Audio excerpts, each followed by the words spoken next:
Good morning, everybody. Eric Knight with Watershape University in the backyard of a yard that we are hoping to do a prototype pool project that we're going to document the entire process. And the entire process of building a brand new pool starts with geotechnical soil work and geotechnical engineering. And with me today, I have a geotechnical engineer, or civil engineer, geotech specialist, I guess. Yes. This is Kevin McTeer with Aardvark Engineering. He is here in Charlotte, and we are digging holes. I've never seen this before, but if you're a pool builder who doesn't do soil work, there's a really good chance you have no idea what's going on underneath. And here in the Piedmont, there's expansive clays, there's rocks, there's all sorts of stuff. So I'm going to turn this around and let Kevin talk a little bit about what this process is, because a lot of pool builders, they just dig holes, I've learned, and do so at your own peril. At Watershape University, we insist that soil work is done on every single dig. And it's going to help you out because it's really not that expensive. This entire process is around about $1,000 to $1,500, depending on how many cores you're drilling. And that's invaluable information. It's like an x-ray that sees into the ground, and it's going to tell you what's down there. So let me turn this around and we'll look at what we got. So Kevin, take it away. Sure. So what Will is doing here is it's called a hand augering. He's manually twisting a 4-inch auger into the ground. As you can see, we're already encountering rock. We're a little less than 6 feet down. Looking great, Will. Yes. Let's get closer here. So let's see what. And so every 2 feet we take samples and we do what's called a dynamic cone penetrometer test to test the strength of soil. This is Say that slower. Sorry. Dynamic what? Dynamic cone penetrometer test. And that's what this thing is. That's what this is. So this cone is basically a spear with a 15-pound weight? It is a 15-pound weight, and it free falls 20 inches. And it's a standardized system to check for the strength of soil. The higher the blow counts, the more or stronger the soils are. Cool, thanks.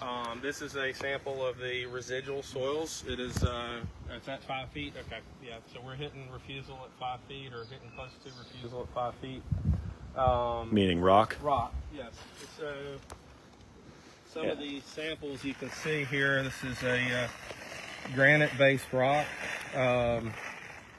With this type of rock in this area of Charlotte is usually directly below expansive clays. Okay. You'll typically see 2 or 3 feet of a black and tan sandy silty sand, and then you'll hit this stuff. And he's realistically, an excavator probably has another 2 or 3 feet. Mini excavator or a medium-sized excavator, 2 or 3 feet, and then they're going to hit solid granite, and they'll be either chipping or readjusting the height of the pool. Got it. Really good to know. Now we're on a pretty severe slope here, and if they're digging up here, this would be kind of, the pool would start here hopefully and go down about 16 to 18 feet and follow the line of the house and go this way. And we're hoping to get at least 6 feet of depth in the deep end. If it's 5 feet where you hit rock refusal, did I say that right? Yes. Okay. Yes. It sounds like it's probably going to be 5 feet there, but we're not sure, so we'll take a core down there. Or I'm trusting you. What will we do? Right. We're going to do another one in the hillside slope on that end, and then we'll do one here on the shallow end in the middle, and try to correlate all the data so that we can see.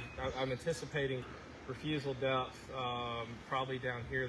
They might not be able to get more than 2 or 3 feet before they're hitting refusal depth, and then that's going to we'll have to make some adjustments to how the pool looks. And the elevations of the pool to be able to get this in here. Well, this is why, let me turn this around. This is why we do these studies, because you can sell a dream all you want to a homeowner, but if their property doesn't allow for a certain type of project because the soils simply won't do it, or there's a big boulder there or something like that, you're going to want to know that ahead of time. And you were just telling me about a project that you were involved with a pool where they had this big pile of organics, like old stumps and stuff, and they had to turn the Right. So the pool builder had spoken with the homeowner, and it was a newly constructed home.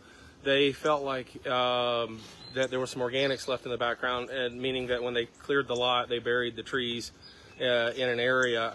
It's very easy to go on Google Earth, and they've got historical aerials back to 1985, and a lot of times you can catch that. And in this particular case, I found 2 or 3 aerial photos that showed the pile of mulch and tree limbs, and in 2 of the photos, and the third one, the backyard was fully graded.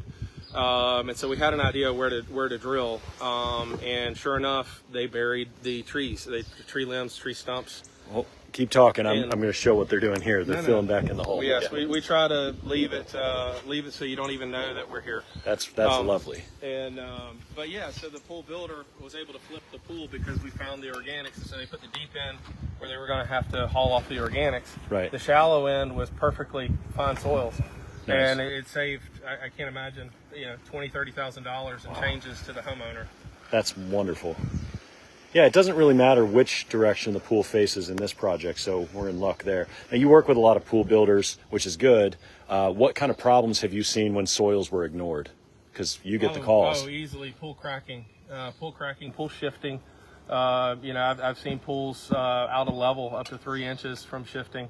One of the biggest issues that I run into are slopes like this, where the house is on the top of the slope and they're wanting to put a pool with an infinity edge so they can look out over their slope in their backyard, and they don't realize that puts a load on the slope.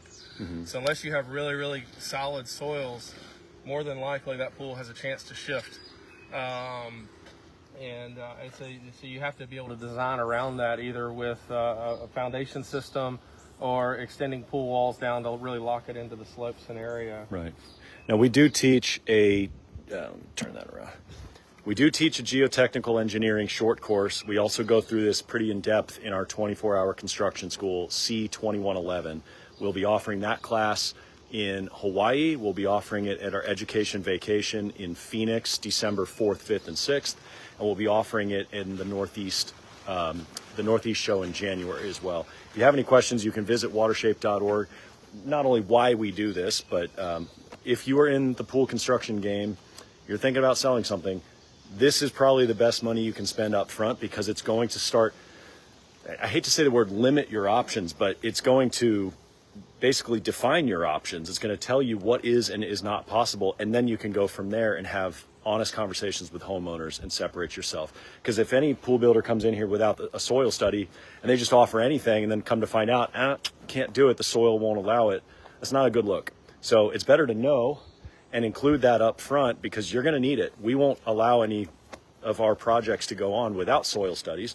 And as you know, I'm not a builder, but this is the Watershape way. So if you're trying to do things the right way, we're in the business of best known practices, get your soils studied. I'm Eric Knight, and as Bill Drakely says, keep your hands dirty.